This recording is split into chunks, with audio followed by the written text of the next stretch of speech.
नमस्कार। हमारे खास कार्यक्रम डॉक्टर्स स्पीक में आप सभी दर्शकों का स्वागत है। जैसा कि आप जानते हैं कि इस कार्यक्रम में हम बात करते हैं आपके स्वास्थ्य के विषय पर, और इस विषय आज का हमारा जो विषय है वो मैं आपको बता दूं। हमारा आज का विषय है कोरोना महामारी में महिला स्वास्थ्य। ये हमारा आज का विषय है।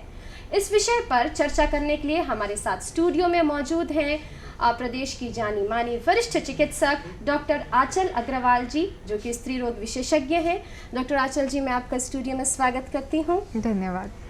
कोरोना महामारी के दौरान महिलाओं को भी बहुत सारी समस्याओं का सामना करना पड़ रहा है। एक स्वस्थ महिला भी बहुत सारी समस्याओं का सामना करती है। मैं आपसे जानना चाहती हूँ कि ऐसी कौन कौन सी समस्याएं हैं जो महिलाएं आजकल फेस कर रही हैं।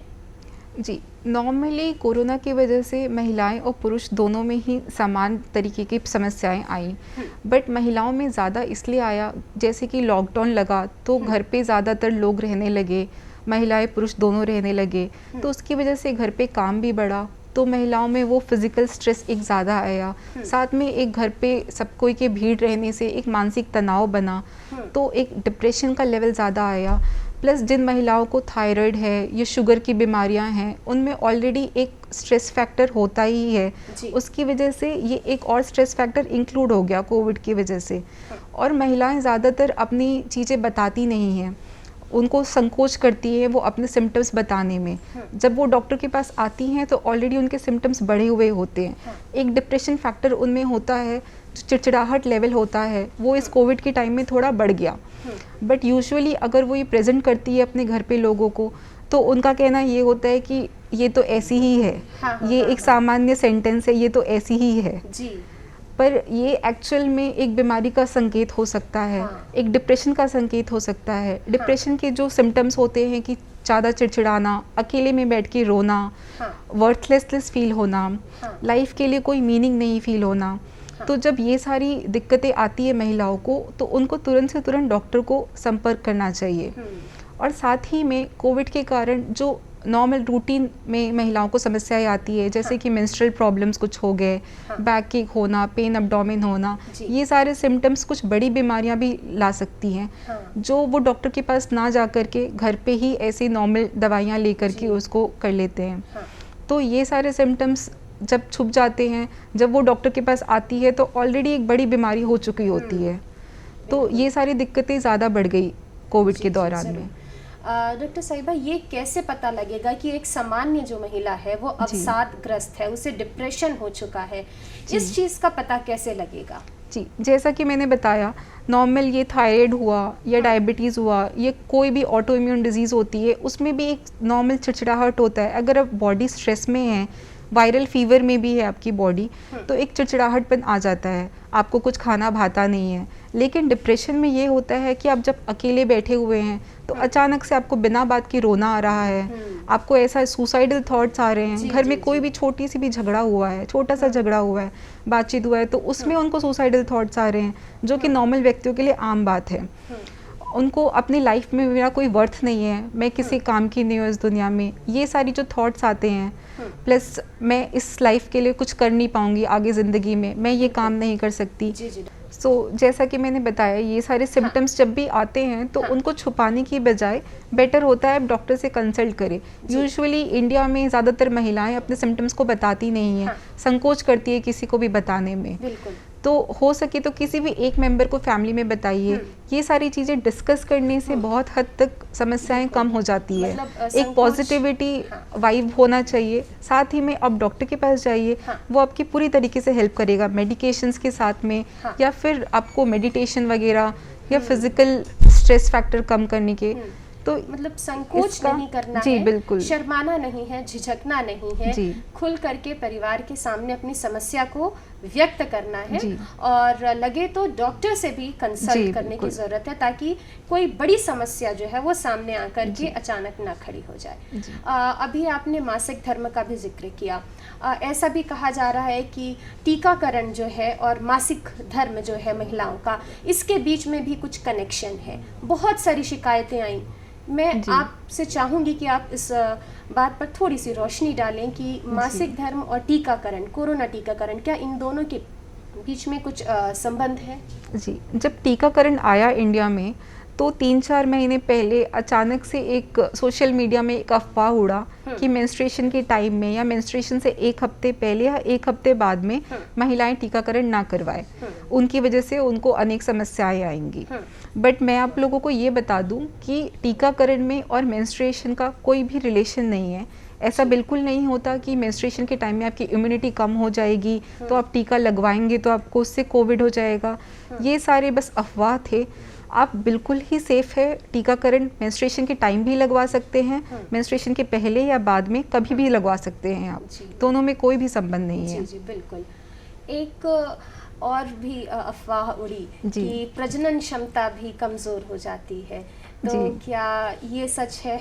जी, ये भी सच नहीं है जी। बिल्कुल भी। इसका कोविड एक वायरस है। हाँ। तो वायरस की वजह से ना तो मेल की फर्टिलिटी पे इफेक्ट पड़ता है ना फीमेल की फर्टिलिटी पे इफेक्ट पड़ता है। तो प्रजनन की क्षमता कम होने का सवाल ही नहीं उठता। इसमें कोई भी रिलेशन नहीं है इसका। बिल्कुल।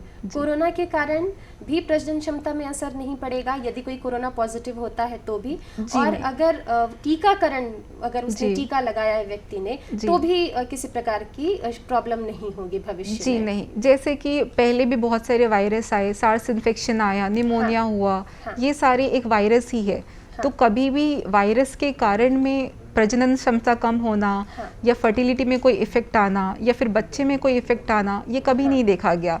तो कोरोना वायरस भी एक ऐसा वायरस है जिसके कारण ना तो फर्टिलिटी में क्षमता में कमी हुई है, ना प्रेगनेंसी में कोई इफेक्ट आया है, ना ही बच्चे पे कोई इफेक्ट आया है। साथ में इसका कोई वर्टिकल ट्रांसमिशन भी नहीं है। सपोज कोई महिला प्रेग्नेंट है, उसके दौरान उसको कोविड हो गया तो उनमें ये डर रहता है कि कहीं मेरे बच्चों को ना हो जाए। तो ऐसा वर्टिकल ट्रांसमिशन भी नहीं देखा गया है अभी तक। जो भी स्टडीज़ हुई है उसमें सारे बच्चे सेफ हुए हैं। इनफैक्ट अगर महिला कोविड पॉजिटिव है और थर्ड ट्राइमेस्टर में कोविड पॉजिटिव होती है या फिर ड्यूरिंग डिलीवरी वो कोविड पॉजिटिव कहलाती है, तो उसके बच्चे को सस्पेक्टेड कोविड माना जाता है, ना कि कोविड पॉजिटिव। और अगर महिला सस्पेक्टेड कोविड है तो बच्चा नॉर्मल माना जाता है, नॉट इवन सस्पेक्टेड। तो वर्टिकल ट्रांसमिशन बिल्कुल नहीं होता। साथ में डिलीवरी के बाद में इसमें ये भी डाउट होता है कि कहीं मैं बच्चे को दूध पिलाऊंगी तो मेरे दूध से बच्चे को कोविड ना हो जाए। बहुत बड़ी समस्या महिलाओं के मन में रहती है। तो मिल्क से भी कोई ट्रांसमिशन नहीं होता वायरस का। ना तो वायरस वजाइनल सिक्रीशन में पाया जाता है, ना मिल्क सिक्रीशन में पाया जाता है, ना प्लेसेंटा के थ्रू क्रॉस करता है। तो बच्चे को कहीं से भी कोई दिक्कत नहीं है। तो इवन प्रेगनेंसी के टाइम में, मेंस्ट्रुएशन के टाइम में, लैक्टेशन के टाइम में, ये तीनों जगहों में वो वैक्सीनेशन। प्रश्न मैं आपसे आगे पूछना चाहूंगी कि अभी आपने बताया कि गर्भस्थ शिशु को सस्पेक्टेड पॉजिटिव माना जाता है। ऐसी स्थिति में यदि कोई महिला चेकअप कराने के लिए नहीं जा पाती है तो वो अपने गर्भस्थ शिशु की मॉनिटरिंग घर पर रहकर कैसे कर सकती है? वो स्वयं कैसे जाने कि जो उसका गर्भस्थ शिशु है वो स्वस्थ है? जी, ये डिपेंड होता है ट्राइमेस्टर वाइज। जैसे फर्स्ट ट्राइमेस्टर में है तो उनको सबसे पहले जब प्रेगनेंसी का पता चलता है तो एक बार हम बोलते हैं एक बार डॉक्टर के पास आइए। उनकी जो रूटीन ब्लड टेस्ट होते हैं वो हम कराते हैं। साथ में एक अल्ट्रासाउंड कराया जाता है ये पता करने के लिए कि बच्चा बच्चेदानी के अंदर है या फिर एक एक्टोपिक होता है, ट्यूब में है कि नहीं, या ट्विंस है या नहीं, या बच्चा स्वस्थ है या नहीं, हार्ट बीट आया या नहीं। ये एक ज़रूरी टेस्ट होता है। तो ये एक करवाने के बाद में हम 3 महीने तक उनको टेली कंसल्टेशन के साथ भी देख सकते हैं। उनको जो नॉर्मल मेडिकेशंस होते हैं हम वो टेली कंसल्टेशन के द्वारा बता सकते हैं। उनको हॉस्पिटल में आके अपना एक्सपोजर कराने की ज़रूरत नहीं है उस समय। साथ में सेकेंड ट्राइमेस्टर में एक एनोमली स्कैन हम बोलते हैं जो कि 4 से 5 महीने के बीच में कराया जाता है, मतलब दूसरी तिमाही। जी। तो उस समय बच्चे के अंग अंग का होता है, स्कैन किया जाता है। तो उसमें कोई भी डिफेक्ट है, ये एक बड़ा स्कैन होता है पूरी प्रेगनेंसी के टाइम में, तो इस बच्चे में कोई भी डिफेक्ट है वो हम जानते हैं। तो ये एक इम्पॉर्टेंट स्कैन हुआ। तो बेसिकली अगर हमें पूरे प्रेगनेंसी के टाइम में कोई 2 इम्पॉर्टेंट स्कैन बोले तो एक ये फर्स्ट वाला स्कैन और ये एक 18 वीक्स का स्कैन कराना ज़रूरी होता है। उसके बीच में जो भी उनको मेडिकेशंस लगेंगे या जो भी मॉनिटरिंग है वो टेली कंसल्टेशन के द्वारा वो अपने डॉक्टर के साथ में बात कर सकते हैं, वो दिया जा सकता है। और प्लस थर्ड ट्राइमेस्टर में जब बच्चे का मूवमेंट शुरू हो जाता है तो हम उनको बच्चे का मूवमेंट खुद से काउंट करने की सलाह देते हैं। जैसे कि उनको दिन में 3 बार काउंट करना होता है, सुबह नाश्ते के बाद में, दोपहर खाने के बाद में और रात के खाने के बाद में। उनको अपना 1-1 घंटा देना होता है। हाँ। मिनिमम हम बताते हैं कि 3-3 मूवमेंट होने चाहिए 1 घंटे में। अच्छा। तो ये वो खुद से घर पे रह के कर सकती है। अगर उनको उस दौरान में मूवमेंट की कमी महसूस हुई तब उनको डॉक्टर से कंसल्ट करना है। अदरवाइज वो घर पे रह के अपने बच्चे की मॉनिटरिंग कर सकती है। और कुछ वार्निंग साइंस होते हैं जो हमें पहले से उनको बताना होता है कि आप अगर घर पे हैं तो अगर आपको पेट में दर्द हुआ, सिवियर दर्द हुआ, बैक एक हुआ, नीचे से गंदा पानी जा रहा है या ब्लीडिंग हो रही है या पेशाब में बहुत जलन हो रहा है, तेज बुखार आ रहा है, सांस लेने में दिक्कत हो रही है, तो ये सारे वार्निंग साइंस होते हैं जब उनको इमीडिएटली डॉक्टर से कंसल्ट करना है, जिसके लिए उनको डॉक्टर के पास आना है तुरंत। जी बिल्कुल। कुछ आपने मानसिक स्थिति के बारे में भी अभी बताया था। पोस्ट कॉम्प्लिकेशंस, कोरोना पॉजिटिव महिला स्वस्थ हो गई लेकिन उसके बाद पोस्ट कॉम्प्लिकेशंस जो हैं वो किस तरह की आती हैं, और जो पोस्ट कॉम्प्लिकेशंस होते हैं उसमें मन स्थिति कितनी जिम्मेदार होती है? जी, पोस्ट कॉम्प्लिकेशन महिलाएं और पुरुष में दोनों में सेम रहता है। अगर आप कोविड पॉजिटिव डायग्नोज हुए हैं उसके बाद आपके ठीक होने के बाद भी आपको करीबन 1 महीने तक आपको खांसी आएगी या थोड़ा सा हल्का हल्का बुखार होगा, वीकनेस करीबन 1 से 1.5 महीने तक आपको वीकनेस लगेगी। तो इस दौरान में आपको घर पे रह करके खान पान आपका अच्छा रखना है, पौष्टिक आहार लेना है, जो विटामिन्स और न्यूट्रिएंट्स है वो सारी चीज़ें आपको लेनी है। तो इसमें क्या होता है, लोगों को ये लगता है कि मैंने सारे मेडिकेशंस ले लिए, मैं अभी तक ठीक क्यों नहीं हो पाया, मैं अभी भी बीमार लग रहा हूँ। तो इसकी वजह से एक डिप्रेशन सी आ जाती है, एक फ्रस्ट्रेशन आता है दिमाग में। तो इस दौरान आपको पॉजिटिव वाइब्स रखने हैं, आपको योगा मेडिटेशन करना है और अच्छा खान पान करना है। तो इससे धीरे धीरे ही ठीक होगा ये चीज़। ये ऐसा नहीं है बीमारी कि आप हॉस्पिटल गए, आपने ट्रीटमेंट लिया, कोविड नेगेटिव आ गया, अब तो मैं पूरा स्वस्थ हो जाऊं। पर वायरस जो होता है वो एक समय के बाद ही ठीक होता है, अपना टाइम पीरियड कंप्लीट करने के बाद ही वो ठीक होता है। जो हम मेडिकेशन देते हैं वो सिर्फ सिम्टोमेटिक होता है कि आपकी जो उस समय लक्षण हैं वो कम हो जाए और सिवियरिटी कम हो जाए उससे, लेकिन जो टाइम कोर्स है वायरस का वो साथ में टाइम के साथ में ही ठीक होगा। बिल्कुल। मेडिटेशन, योगा, इसके अलावा और ऐसे कौन कौन से छोटे छोटे एक्सरसाइज हैं या ऐसी कौन कौन सी थेरेपीज आप सजेस्ट करेंगे जो डिप्रेशन से बचा सके? जी, नॉर्मल एक ब्रिस्क वॉक होता है, आप सुबह शाम वॉक पे जा सकते हैं, हाफ एन आवर के लिए वॉक पे चले गए। साथ में प्राणायाम जो होता है, मैं एक चीज़ बताना चाहूँगी, जो प्राणायाम होता है अनुलोम विलोम ये सब करते हैं, वो योगा या योगा नहीं है, वो सिर्फ एक वार्म अप टाइप है जो एक्सरसाइज से पहले किया जाता है। योगा अगर आपको घर पे करना है तो एक बहुत ही इफेक्टिव होता है सूर्य नमस्कार, जिसमें आपके हर बॉडी के हर मसल्स यूज होते हैं। तो वो 10 मिनट का होगा मुश्किल से, तो वो बहुत ही इफेक्टिव है जहाँ पे आपके पूरे बॉडी के वर्कअप हो जाता है। सिर्फ आप अभी अनुलोम विलोम कर रहे हैं और ये सोच रहे हैं कि मेरा तो आज का योगा हो गया, तो वो एक गलत फहमी होती है। वो सिर्फ आपका वार्म अप हुआ है, उसके बाद आपको एक्सरसाइज करनी है। वो मेन एक्सरसाइज अभी बची है, वो सिर्फ एक शुरुआत है। जी। और महिलाओं का ये होता है कि मैं तो घर पे इतना काम कर रही हूँ, मेरा तो एक्सरसाइज हो गया। तो जो घर पे नॉर्मल रूटीन एक्टिविटी होती है वो एक्सरसाइज में काउंट नहीं होती है। एक्सरसाइज क्योंकि आप जब काम कर रहे हैं, किचन में काम कर रहे हैं, तो सिर्फ आपका हैंड मूवमेंट हो रहा है, इधर हो रहा है, बाकी के मसल्स कभी इन्वॉल्व नहीं होते हैं। तो उसके लिए आप अगर ब्रिस्क वॉक करते हैं तो ब्रिस्क वॉक में आपके हैंड मूवमेंट होते हैं, लेग मूवमेंट होते हैं, दोनों ही इन्वॉल्व होता है। प्लस आपके सांस लेने की क्षमता भी बढ़ती है, इवन लंग्स इन्वॉल्व होता है। आप एक काम कर सकते हैं कि आप बात करते करते ब्रिस्क वॉक करें, तो उससे आपकी लंग कैपेसिटी भी इंक्रीज होती है। उससे ये पता चलता है कि आप कितने देर में चलने के बाद में थक रहे हैं। तो ये जो छोटी छोटी एक्सरसाइजेज है वो कर सकते हैं। जो नॉर्मल स्कूल में पीटी सिखाई जाती है हम लोगों को, वो भी एक सिंपल सा एक्सरसाइज है जो घर पे कर सकते हैं। एक रेजिस्टेंट बैंड आता है जो आजकल ओलंपिक्स में यूज़ करते हैं, एक रबड़ का टुकड़ा होता है, उससे आप उसको आप यूज़ करके घर पे कर सकते हैं। व्यायाम, एक्सरसाइज। जी, व्यायाम। वो सोशल मीडिया में बहुत ही इजीली अवेलेबल होता है कि उससे किस तरीके से करें, उससे भी बॉडी के सारे मसल्स इन्वॉल्व होते हैं। तो ये जो सिंपल टेक्निक्स हैं जो आप घर पे कर सकते हैं इनफैक्ट ऑफ जिम जाने के बजाय। तो ये जिम जाने से भी अगर हम अपने आप को बचा लें तो बहुत जी, अच्छा होगा, क्योंकि जी। वहाँ से भी संक्रमण जी, फैलने बिल्कुल। का खतरा रहता है। इसलिए जी। घर में पूरी एहतियात हम बरतें, घर जी। में रहकर व्यायाम करें और अपने आप को स्वस्थ जी। रखें। ये तो बात हो गई एक्सरसाइज की, व्यायाम जी। की। खान पान के बारे में भी मैं आपसे जानना चाहूँगी कि जी। खास तौर से महिलाओं का जो खान पान है जी। उसमें किस तरह का क्या चीज़ डाइट में शामिल करने की ज़रूरत है महिलाओं जी। को? नॉर्मली इंडिया में जो महिलाएं होती है और स्पेशली जो वेजिटेरियन महिलाएं होती हैं, उनमें आयरन और विटामिन डी की खास करके कमी देखी जाती है। और महिलाएं क्या करती है, पूरे परिवार को खिला करके जो बचा कुचा होता है वो खाते हैं। जी। चाहे जितने से रिच फैमिली हो, सब कोई महिलाओं का यही रूटीन होता जी, है। जी।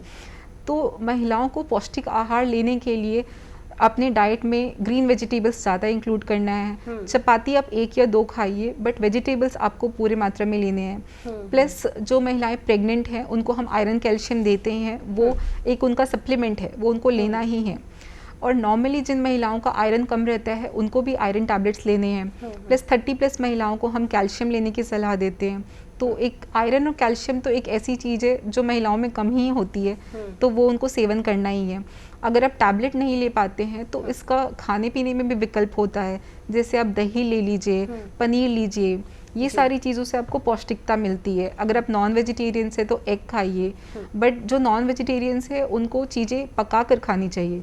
रॉ एग या फिर रॉ फिश खाने से उनको अगेन इन्फेक्शन के चांसेस बढ़ जाते हैं। Different type of salmonella, Listeria, ये सारे इन्फेक्शंस के चांसेस बढ़ जाते हैं। तो साथ में नट्स होते हैं, डिफरेंट टाइप्स ऑफ नट्स के साथ में भी आपको मिनरल्स ये सब मिलते हैं। तो खाने पीने में ये सब चीज़ें इंक्लूड करना चाहिए। बिल्कुल बिल्कुल। डॉक्टर साहिबा, मैं आपसे ये भी जानना चाहूँगी कि घरेलू महिला हो या फिर कामकाजी महिला हो, आपने बता दिया कि डिप्रेशन से कैसे बचना है, आपने बता दिया खान पान में क्या रखना चाहिए, व्यायाम कैसे करना चाहिए, ये भी आपने बता दिया। अब मैं आपसे ये जानना चाहती हूँ, ये जो महिलाएं हैं उनको पारिवारिक सपोर्ट की भी ज़रूरत पड़ती है। परिवार के जो दूसरे सदस्य हैं वो कामकाजी हैं, वो घर के बाहर जाते हैं, वो जो रात में लौटते हैं, शाम को लौटते हैं, जब परिवार के बाकी सदस्य, क्वालिटी टाइम स्पेंड करना कितना ज़रूरी है कोरोना काल के दौरान, न सिर्फ महिलाओं के लिए बल्कि पूरे परिवार के लिए? जी। ये सिर्फ कोरोना टाइम पे भी नहीं, नॉर्मल टाइम में भी क्वालिटी टाइम स्पेंड करना दोनों के लिए बहुत ज़रूरी है, ना केवल महिलाओं के लिए, ना इनफैक्ट पुरुष के लिए भी। बिकॉज मेल्स जो होते हैं वो भी बाहर काम करके आ रहे हैं, तो उनमें भी एक स्ट्रेस फैक्टर है, उनको भी घर आकर के एक शांति का माहौल चाहिए, एक पीसफुल एनवायरनमेंट चाहिए, जो फीमेल्स भी ढूंढती है कि अगर उनके हस्बैंड या फिर परिवार के कोई भी सदस्य घर वापस आ रहे हैं तो एक उनको पीसफुल एनवायरनमेंट मिले। तो इनफैक्ट अगर पूरे दिन में आप 10 से 15 मिनट भी क्वालिटी टाइम स्पेंड करते हैं, पीसफुल सिर्फ बैठे हुए हैं, चाय पी रहे हैं या फिर कुछ भी कर रहे हैं, तो एक शांति का माहौल हो, शांति से बैठिए, एक दूसरे से वार्तालाप करिए, चर्चा करिए कि आज का दिनचर्या कैसा रहा, ये हुआ, सामान्य चर्चा, ज़्यादा कुछ नहीं। क्या इससे स्वास्थ्य पर भी असर पड़ता है? बहुत ज़्यादा असर पड़ता है। जैसे ये आप चर्चा ब्रिस्क वॉक पे भी कर सकते हैं, आप वॉक पे चले जाइए आधा घंटा, तो उससे जो पूरे दिन भर की मेंटल स्ट्रेस होता है वो चला जाता है। मेंटल स्ट्रेस ना होने से आपको डिफरेंट टाइप्स ऑफ बीमारियां नहीं होंगी, आप वॉक कर रहे हैं प्लस आपका स्ट्रेस फैक्टर दूर हो रहा है। तो इन दोनों से आप बहुत सारी बीमारियों से, जैसे शुगर से, थायराइड से, ये सारी चीज़ों से आप बचते हैं। मेरा अगला प्रश्न आपसे ये है कि गर्भवती महिला यदि पॉजिटिव होती है या वो सस्पेक्टेड पॉजिटिव ही है, तो इस स्थिति में क्या वो स्कैन करवा सकती है? क्योंकि अभी थोड़ी देर पहले आपने बताया था कि 2 जो स्कैन है वो बहुत ज़रूरी होते हैं गर्भवती महिलाओं के लिए। क्या गर्भवती महिला यदि पॉजिटिव है तो क्या वो स्कैन उसके लिए करवाना उचित होगा? जी, अगर रिक्वायरमेंट है, बहुत ज़रूरी है उनको उस समय स्कैन करवाना, तो हॉस्पिटल में सारी सुविधाएं उपलब्ध है। जो कोविड पॉजिटिव महिलाएं हैं उनका भी स्कैन होता है। अगर रिक्वायरमेंट नहीं है तो जैसे वो अपने डॉक्टर से टेली कंसल्टेशन के द्वारा संपर्क कर सकती हैं। वो उनके उस समय उस फेज़ के अकॉर्डिंग डॉक्टर उनको गाइड करेंगे कि आपको कब आना है। होम मॉनिटरिंग लगेगी तो होम मॉनिटरिंग कर सकते हैं। पहले भी, आज तो अब 2 साल हो गए कोरोना को, तो होम मॉनिटरिंग के थ्रू बहुत सारे पेशेंट सीरियस हुए हैं, अब पेशेंट का ट्रीटमेंट हुआ है, ठीक हुए हैं। सिर्फ 8% ऐसा देखा गया प्रेगनेंसी में जो बहुत ही सीवियर हुए, उसमें से भी 2% ही बहुत ही ज़्यादा क्रिटिकल हुए। तो मोस्ट ऑफ द प्रेगनेंसी के टाइम में जो कोविड हुआ वो होम मॉनिटरिंग के थ्रू ट्रीट हो गए पेशेंट। लेकिन अगर उनको रिक्वायरमेंट है, उनको कोई भी समस्याएं हैं, तो वो तुरंत कॉल करके बता सकती हैं कि मैं कोविड पॉजिटिव हूँ, मुझे ऐसी ऐसी दिक्कतें हो रही है।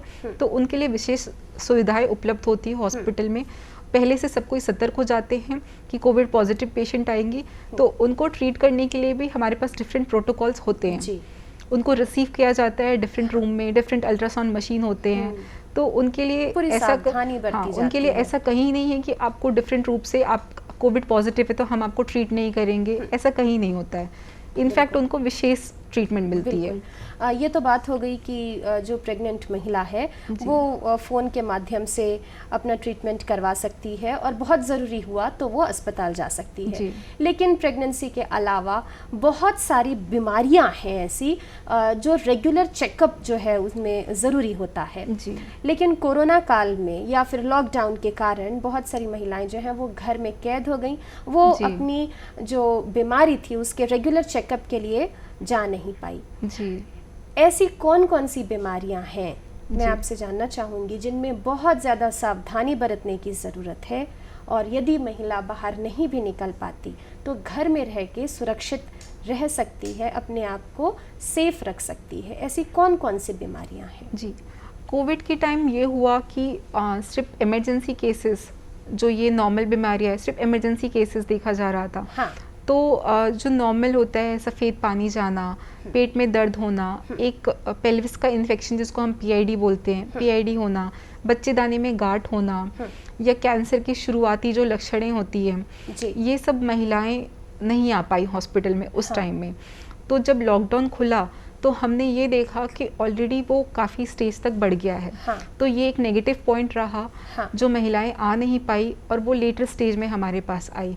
जो नॉर्मली समस्याएं होती हैं जैसे कि सफ़ेद पानी जाना, गंदा स्मेल आना नीचे प्रसूति विभाग से, तो ऐसा फिर वो कैंसर सर्विक्स के लक्षण होते हैं मोस्ट ऑफ द टाइम, या फिर बहुत तेज पेट में दर्द होना, बैक एक होना, पीरियड्स के टाइम में इरेगुलरिटी महसूस करना। बिल्कुल डॉक्टर, तो ये सारी जो चीजें, जो समस्याएं आप बता रही हैं, इन समस्याओं को घर में भी हम सबके सामने व्यक्त करें और ज़रूरत पड़ने पर डॉक्टर से सलाह लें तो बहुत सारी जो समस्याएं हैं उनका समाधान हो सकता है। डॉक्टर साहिबा, आप स्टूडियो में आई, अपना समय आपने दिया और हमारे दर्शकों को महत्वपूर्ण जानकारी दी, उसके लिए आपका बहुत बहुत धन्यवाद। दर्शकों, हम उम्मीद करते हैं कि आप डॉक्टर साहिबा की बातों पर अमल करेंगे। आज के लिए बस इतना ही। अगले अंक में हम फिर एक नए विशेषज्ञ और नए विषय के साथ आपसे मुलाकात करेंगे। तब तक के लिए हमें दीजिए आज्ञा। नमस्कार।